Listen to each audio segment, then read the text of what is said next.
Item ಯಾವುದೇ ಇರಲಿ try ಮಾಡಿ ಆಚಿ ಚಿಕನ್ ಮಸಾಲಾ. ಮಲ್ಲಿಕಾರ್ಜುನ್ ಖರ್ಗೆಯನ್ನ ಶಕುನಿಗೆ ಹೋಲಿಸಿದ್ದಾರೆ ಸೂಲಿಬೆಲೆ. ಶಕುನಿ ಕೌರವರ ಜೊತೆ ಇದ್ದು ಕೌರವರನ್ನ ನಾಶ ಮಾಡಿರುವಂತಹ ವಾದ ಇದೆ. ಹಾಗೆ ಕಾಂಗ್ರೆಸ್ ಅನ್ನ ನಾಶ ಮಾಡಬೇಕು ಅಂತ ಕಾಂಗ್ರೆಸ್ಗೆ ಮಲ್ಲಿಕಾರ್ಜುನ್ ಖರ್ಗೆ ಅವರು ಸೇರಿದ್ದಾರೆ ಅಂತ ಧಾರವಾಡ ನಗರದಲ್ಲಿ ಚಿಂತಕ ಚಕ್ರವರ್ತಿ ಸೂಲಿಬೆಲೆ ಅವರು ರಿಯಾಕ್ಟ್ ಮಾಡಿದ್ದಾರೆ.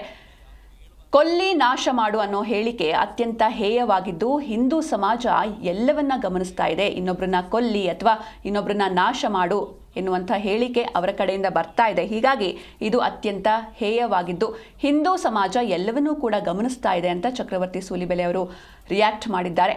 ಕಾಂಗ್ರೆಸ್ ನಾಶ ಮಾಡೋದಕ್ಕೇನೆ ಹೊರಟಿದೆ ಅನ್ನೋದು ಇದರಿಂದ ಗೊತ್ತಾಗ್ತಾ ಇದೆ ಅಂತ ಅವರು ಆಕ್ರೋಶವನ್ನು ಹೊರಹಾಕಿದ್ದಾರೆ.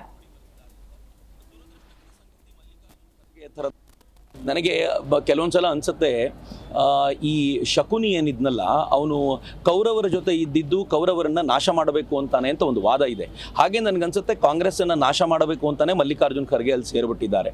ಯಾಕೆ ಅಂತಂದರೆ ನಮಾಜನ್ನು ಬಿಟ್ಟು ಎಂಥ ಸಂದರ್ಭಗಳಲ್ಲೂ ಕೂಡ ಯಾರೂ ಹೇಳಬಾರ್ದು ಅಂತ ಕುರಾನಿನ ಆದೇಶ ಮುಸಲ್ಮಾನರಿಗಿದೆ. ಅಂಥದ್ರಲ್ಲಿ ನೀವು BJP-ಅವರನ್ನ ಕಂಡ್ರೆ, ನೀವು RSS ಅವ್ರನ್ನ ಕಂಡ್ರೆ, ಹಿಂದೂಗಳನ್ನು ಕಂಡ್ರೆ ನಮಾಜನ್ನು ಅರ್ಧಕ್ಕಾದರೂ ನಿಲ್ಲಿಸಿ ಅವರನ್ನು ಕೊಲ್ಲಿ ಅಂತ ಹೇಳುವಂಥ ಸ್ಥಿತಿ ಇದೆಯಲ್ಲ, ಅದು ಒಂದು ಮುಸಲ್ಮಾನರನ್ನ ಭಡಕಾಯಿಸುವಂಥ ತಂತ್ರ. ಎರಡನೇದು ಕೊಲ್ಲಿ ಅಂತ ಹೇಳುವಂಥ ಅವರನ್ನು ನಾಶ ಮಾಡಿ ಅಂತ ಹೇಳುವಂಥ ಈ ಪ್ರಕ್ರಿಯೆ ಇದು ಬಹುಶಃ ಭಾರತದ ರಾಜಕಾರಣದಲ್ಲಿ ಅತ್ಯಂತ ಹೇಯ ಚಿಂತನೆಗೆ ಅವರನ್ನು ಮುನ್ನುಡಿ ಬರೆದಿದ್ದಾರೆ ಅಂತ.